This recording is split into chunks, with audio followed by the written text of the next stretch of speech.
Good morning, everyone. Thank you for coming out. And I wanted to come to Wyoming County Community Hospital for a number of reasons. I know this community so well. Very proud to represent this community as a member of Congress, and then even as Lieutenant Governor, we worked very hard with the leadership, the current leadership and the past leadership, to make sure that this hospital could be financially viable. I'll just say it that we took it from life support to give it what it needed to make sure that it had a good, strong grounding here. And I want to make sure we continue focusing on our rural hospitals and rural health care because it's so critically important to me. So our partners here at Wyoming County, I want to thank all of you. And I want to thank the CEO, Joe McTiernan, CEO of Wyoming County Community Health System, for all you do, Joe.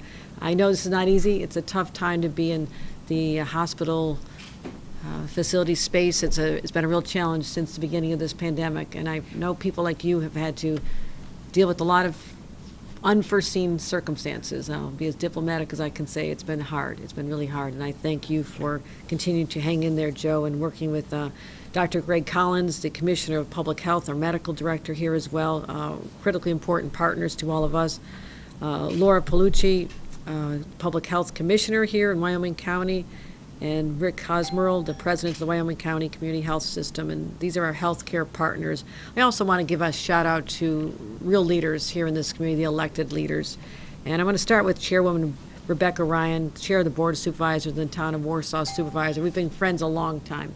And Chairwoman Ryan, you've demonstrated credible leadership in making sure that you keep the people of this community safe. You have asked people to get vaccinated. You've asked them to wear their masks because in your heart you know this is an important community that needs to know that we care about them. And what you have done is, as partnering with the state, is something we so appreciate. And you have said you need more resources to continue the work you want to do. And I will stand here and tell you those resources are coming. And I will guarantee that you'll get additional assistance, those who are willing to be so supportive of what we've asked the people to do, our businesses, to make sure that people are either masked or vaccinated when they come into their establishments. And that's how we're going to protect wonderful communities like Warsaw and throughout this great county of Wyoming. So thank you. Mayor Joe Robinson. Where's Joe? Oh, Joe. Here, Joe. Been to many diners with you, and Trustee Cindy Applin. I used to get to the point I'd walk into the diners, they'd automatically hand me the iced tea and the drinks, usually rice pudding too. So thank you for being on the front lines for such a long time and doing everything you can to make sure the people of this community are safe as well. So this is what this is all about. I literally just came here for one reason, and that is to thank angels on earth, these healthcare workers who continue to show up, whether it's in the skilled nursing facility or on the front lines, walking through these halls, taking care of people at their most vulnerable. They have been through a long, excruciating time, and like any other human would be, they're exhausted. They walk in with a positive attitude every day, but they walk out feeling drained in this sense of, it did not have to be this way. If we can get more people vaccinated, and as this Omicron variant continues to expand exponentially, we have to make sure that people get the booster shot as well, because all the evidence is showing that there will be breakthroughs. And thank God the symptoms will not be as severe. We've already seen evidence of that, but there will be people hospitalized. And increasing hospital capacity has been my laser focus for many months now, not just dealing with Delta, but when we first got the inkling that this could come from South Africa and England and eventually come to New York, we knew once it came to New York that this would spread like wildfire because of densely populated areas like New York City, but also areas of our state where people are not as vaccinated at the high rate we want them to be. So we saw the vulnerabilities right away. We've been working on hospital capacity since day one, and I want to thank the leadership here for making all the right decisions to ensure that there is sufficient capacity in this very hospital. I applaud you for that. It is not easy to do, and you have approximately 24 COVID patients right now, or 24 people hospitalized, and half of them are COVID patients. And sure as I'm standing here, that number is going to continue going upward as the Omicron variant continues to spread. So making sure you have sufficient capacity as well as nursing home capacity, because many people who could be released from hospitals. Sometimes they're having to be kept in a hospital even longer because there's not enough staffing at a nursing facility in the community. So those are areas we're focused on very much. I do want to make a couple of other points. This is not March of 2020. It's not even December of 2020. We've come a long way. We have defenses. We are not defenseless against this virus or even the variant.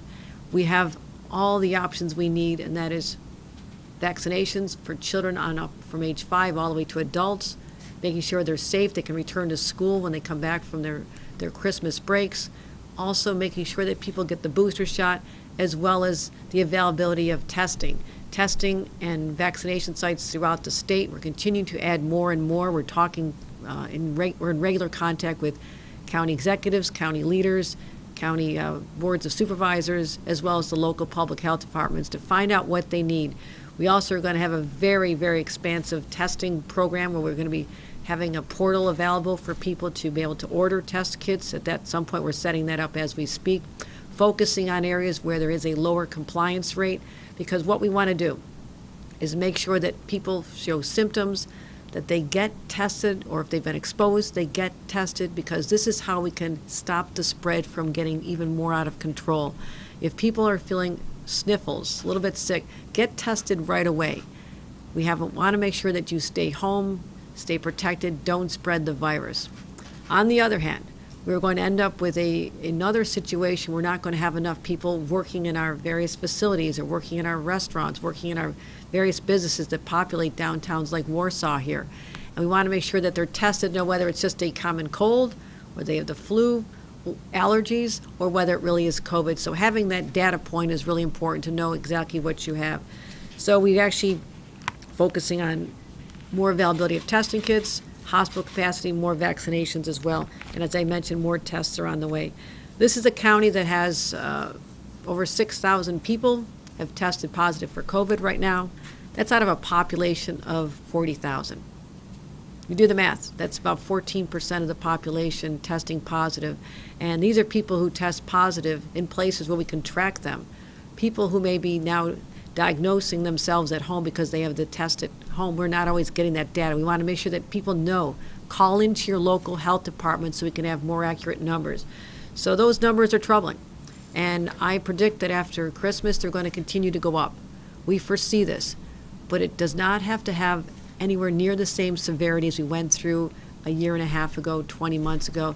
We have the protection to avoid that situation. So I will once again ask everyone, please, if you're not vaccinated, now is the time. Think of the most vulnerable person at your dinner table for Christmas. And are you at risk of making them sick because of something that you simply would not do, and that is to get vaccinated? So please do that for your loved ones so they can join you again next Christmas, next holiday season, as well as get that booster shot. Please get the booster shot. And we also have a lot of cases where someone may have gotten only one of the boosters or one of the vaccinations from Moderna or Pfizer. They require 2 shots. You need to get at least those 2 and then the 3rd shot. So please don't think because of 1 dose that you're safe, because you are truly not, particularly with this new variant. So that's what I want to leave you with is, again, thank you to healthcare workers, not just here in Wyoming County, but across the state of New York. We are so grateful for what you've been through and what you continue to do every single day. You inspire us. Your stories, what you continue to do at your own risk yourselves and your family, is truly extraordinary. We're grateful. We're going to give a hand to our local counties who are doing the right thing. I want to thank Wyoming County for helping us keep people safe, and all the elected leaders and the hospital staff who are here today. I want to wish you all a Merry Christmas and a Happy Holidays, and look forward to a healthy new year heading into 2022. So thank you.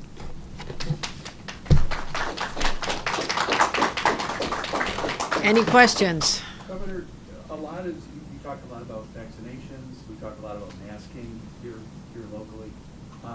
Not as much about testing though. Can you just talk a little bit about your thoughts, the state's thoughts on at-home testing in particular and the availability of testing to consumers? We have been ordering tests from the over the past few weeks in particular. We just had an arrival of 1 million testing kits. We have another million coming next week and another million coming the week after that. And I'm putting an even larger order in. So we're going to make sure we have what we need. What we're doing is getting them, first of all, out to healthcare facilities. So if someone's discharged, they can make sure that they can retest to make sure they're safe at home. Getting the local health departments a supply. I just think 3,200 arriving today. That's correct. All right, it might be on Santa's sleigh out there, I'm not sure, but there's 3,200 coming to even this small county. So we are getting them out to local health departments, working with our counties, making sure it's available. But some counties are even dropping them off in libraries, and we want to get them in schools. My goal is to make sure that when kids return to school on January 3rd, that they can stay in school if they test negative, and we'll get those testing kits to the parents. So a lot of workplaces also make them available. My number one job is to make sure there's ample supply of those at-home tests as well as the PCR tests. Also embedding more of our testing into our existing vaccination sites so they can have a dual purpose. We've have some that are already doing that. I want to ramp that up as well. So when people are not feeling well, they don't have to be scouring their community trying to get a testing kit or find a facility that'll test them. So yes, testing is a high, high priority because what we anticipate, more and more people are going to be testing positive from this. We want them to, even if they're testing at home, just stay home. Do not go out. Don't go to work. Don't go see your family. That's how we can start isolating the spread. And it does not have to be long-term. It's a shorter time frame. Find out that whether or not you're positive, get another test to find out you're negative, and then you can resume your normal activities. Governor, with the Omicron variant now spreading throughout the country, and obviously Delta is still a big problem, do you expect to see more mandates on the horizon, and particularly a vaccine mandate for schools? Is that coming? Vaccine mandates in the way New York state laws, it has to be approved by the state legislature, and they've not approved this particular vaccine. They have a long list of vaccines that are required in order to go to school, and I think that's a good reminder to all the parents. Your children are already vaccinated, or they would not be in school in the first place. So this is a routine function, making sure that your children will not ever contract diseases like polio that killed so many thousands of Americans, and we don't need to talk about it now because a vaccine is so routine. We will get to that point, but other steps have to be taken. But my number one priority with respect to children is to allow them to stay in school. We saw an experiment, and God bless the teachers who are trying to teach children remotely, and all the parents who are trying to be the at-home teachers at the kitchen table. We saw huge disparities. Areas like Wyoming County, where there's rural poor, not everyone could afford to have the broadband. Not everybody has an iPad. So it was an attempt to make the best of a very bad situation, but we don't have to do that again. We can make sure that we're encouraging everybody to get their children and grandchildren vaccinated so they're safe when they go back, but also so in case there is a case in a classroom, we can give parents testing kits so they can stay in school unless they test positive. That's our objective, to change the whole model of, instead of immediately people rushing home, it is stay in school, stay learning, and stay in a nurturing environment, because that's what we missed for a long time. We have time for one more then. Perhaps on a Up happier here. note, I just wanted to mention, you mentioned that the COVID rate is high here, and I wondered if you could correlate that to the vaccination rate that's currently here, and are you attributing that to a low vaccination rate, or just people not getting a booster, or what do you think? I have the numbers on our vaccination rate here, and it's not outstanding. We can do a little bit better here. I think it's, right now, our county fully vaxxed rate is 56%. That's a vulnerability. That is a high vulnerability. And that is not even including all those who are boosted. So I know that statewide, we are considerably higher than that. And I believe that'll make a difference. But that does not mean we're not going to see positive cases with people who are vaccinated and boosted. I want to be real clear on that. But the issue is the severity. The people who are unvaccinated are far more likely, if they contract Omicron, to end up right here in this hospital. That's what we don't want to see. These overworked, exhausted healthcare workers do not want to see that either. So we can protect, and yes, there is a correlation right now between not just I would say look at more than cases, look at hospitalizations. Look at the hospitalization rate. Those are the numbers that are causing greatest concern to me, to be working tirelessly to make sure we have the capacity to handle everybody who's sick, but they don't have to be sick. there's still plenty of time to get the vaccine, if you've been vaccinated, get the booster shot. We're making it so available. It's out there. We don't have that shortage that we were all dealing with just less than a year ago when everybody wanted to get it, but they couldn't get it. And then the at-home test kits and testing facilities. All this is part of an overall strategy on how we can get people of the state of New York safe and healthy, but also keep our economy healthy. I don't want to have the little businesses downtown that had a shutter last year, the little restaurants and the pharmacies and the little shops that I've always visited. I don't want them hurt again. Their owners work so hard. And if all we do is wear a mask when we go in there or vaccinated, they have a vaccination requirement, we follow that, we'll be all doing our part to make sure not just that we're healthy, but our little small towns are healthy as well. And that's something I feel we should all feel responsible for. So thank you, everybody. I do have to get on the road, but I do appreciate you coming out today. Have you changed your holiday plans because of concern over COVID? My holiday plans? Yes. I am not flying to Florida to see my dad, that's for sure. I wasn't sure if I would in the first place, and as this started, once Omicron hit, I said to our family, I'm staying in Albany. I'll be managing this throughout the weekend, so that has changed. It's not a fear of flying it, it's just I need to be in Albany to manage this crisis, and so I will not be having any holiday plans, maybe a dinner with my husband. All right, thank you. Where are we at on the Bills league, Governor? The Bills fans want to know, the end of the year has been mentioned as a benchmark. Where are we at on the Bills leagues? We have had conversations, and I've made it clear to the Buffalo Bills organization that we wanted to accommodate both options and let them see the cost of downtown and Orchard Park, but not putting our finger on the scale. And if their desire is Orchard Park, it's Orchard Park. We've never said otherwise, and we've had many conversations. I've also offered 2 timelines to them, whatever works best for them. I can get this done by the end of this year. I can get this done. We can work out the numbers. We're having good conversations. Or I also have until the end of March, because it is a budgetary item, so I also have a larger window if we need more time. So it's not a hard deadline, but my desire is, I'm a Buffalo Bills fan. Let's lock this down. Let's get it done. So we are very intently focused on keeping the Bills here. If Orchard Park's their first choice, their only choice, it's Orchard Park, and we'll make it all happen. So we're very excited about announcing a deal, hopefully in the near future, but a lot of devil in the details. Thank you, everybody.